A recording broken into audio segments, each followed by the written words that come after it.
সবাই হাতে বই নিয়েছি। আমাদের আজকের পাঠ আমাদের সবচাইতে প্রিয় কবিতা। যতবার পড়ি মনে হয় যে আরো পড়ি নাকি? এতই মজার এই কবিতাটা লিখেছেন কে? যদিও এটা আমরা পড়া শেষ করেছি, এখন আমরা রিভাইজ দিচ্ছি।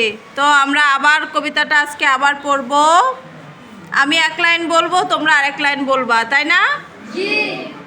যাচ্ছ কোথা? কিসের জন্য? বিয়ের বুঝি? কিসের তবে? শুধুই ভজন? প্রসাদ ভজন না কিন্তু, ভোজন। প্রসাদ ভোজন, ওই ভজন তো গান, আর এই ভোজন হচ্ছে খাওয়া। এটা তো আমরা জানি নাকি? তারপরেও তোমরা এই ভজন আর ভোজন গুলিয়ে ফেলো। কেমন প্রসাদ? কি খেতে চাও?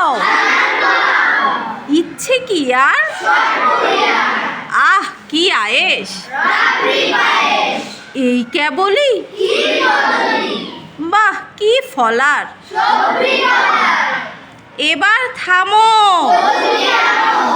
আমিও যাই। আচ্ছা, এবার আমরা এই যে, হ্যাঁ প্লিজ বাবা, এত দেরি করছো কেন? আচ্ছা, আমরা এবার যেটা করব, এখান থেকে কিছু কঠিন শব্দ সম্পর্কে জানব। সরপুরিয়ার অর্থ কি? আবার বলি,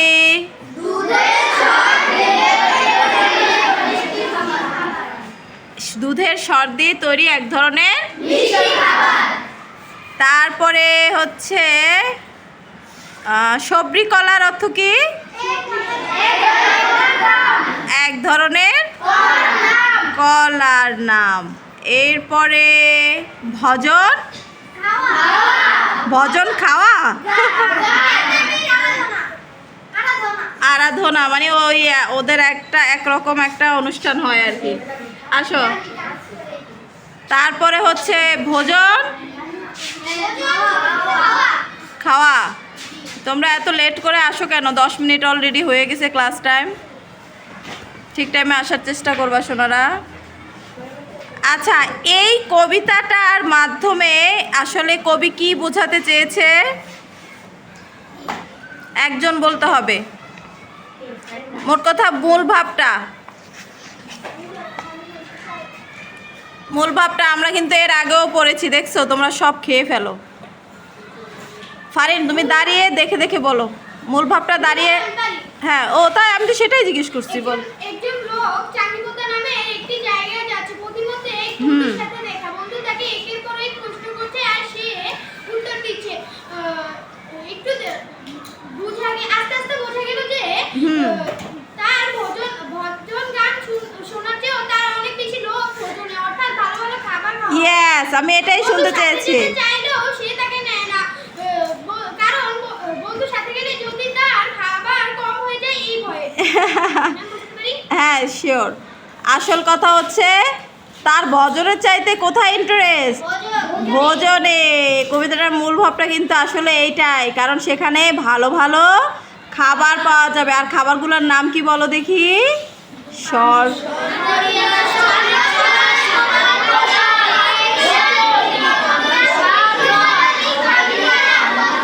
ইয়েস ইয়েস ইয়েস।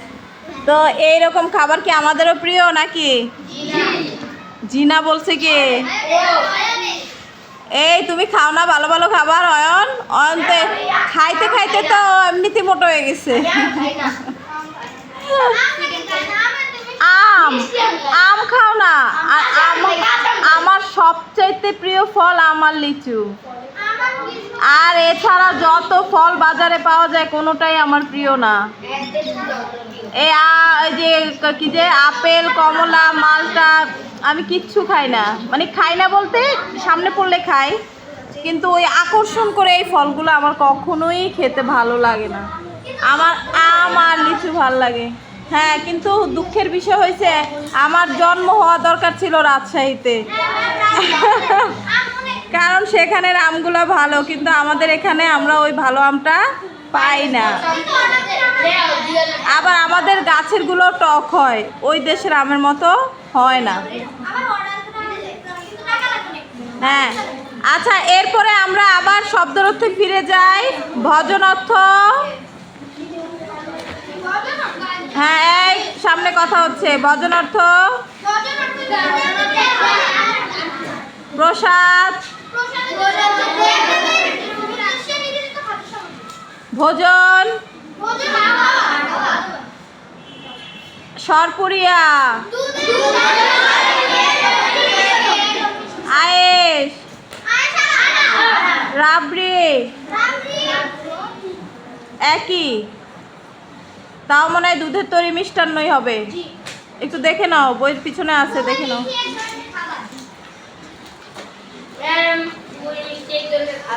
হ্যাঁ, পেয়েছো? মিষ্টি খাবার না? হ্যাঁ, ক্ষীর, কদলি।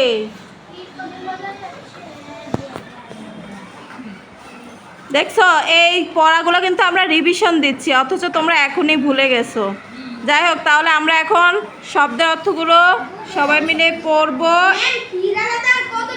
হ্যাঁ, আলাদা। ক্ষীর অর্থ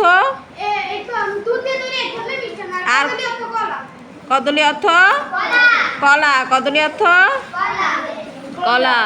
তারপরে ফলার অর্থ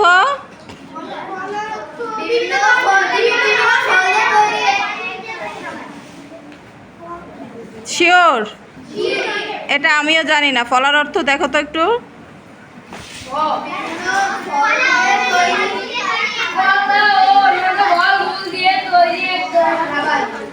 তাই? বাহ, ঠিক আছে, ঠিক আছে। না, খাবার জানি, কিন্তু ফলমূল দিয়ে তৈরি কিনা সেটা জানতাম না। ফজলি আম, সবরি কলা। ওকে, তারপরে আমরা প্রশ্নতে একটু যাই। এরপরে আমরা এই শব্দের অর্থ আর এগুলো মুখস্থ করবো আর লিখবো। লোকটি কোথায় যাচ্ছে? কেন যাচ্ছে? ভজন শুনতে। এই কবিতায় কি কি খাবারের নাম উল্লেখ আছে?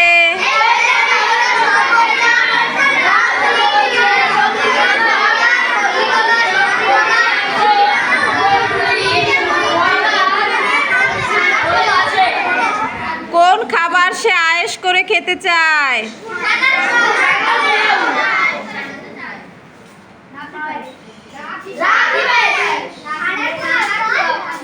লোকটি কোন কোন ফল খেতে চায়?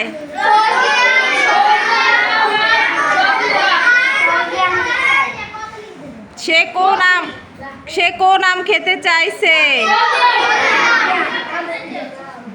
ভজন আর ভোজনের মধ্যে পার্থক্য কি? একজন বলো দাঁড়া, ভজন আর ভোজনের মধ্যে পার্থক্য কি? এইটাই ইম্পর্টেন্ট প্রশ্ন এই পাঠের। অয়ন বলো। হ্যাঁ,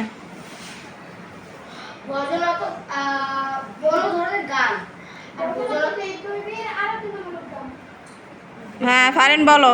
ওটা ভুল ধরে দাও। ভজন অর্থ বলো।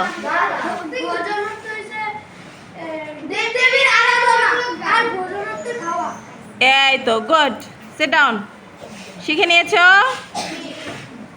এবার আমরা যেটা করব, আমরা পড়ব এবং লিখব শব্দের অর্থগুলা এবং প্রশ্নগুলা। কি করব? হ্যাঁ, হ্যাঁ, শিওর। যেহেতু শব্দ অর্থগুলো মোটামুটি সবাই পারি, শব্দের অর্থগুলো সহ প্রশ্নগুলা আমরা লিখব। ঠিক আছে, সবাই শুরু করো।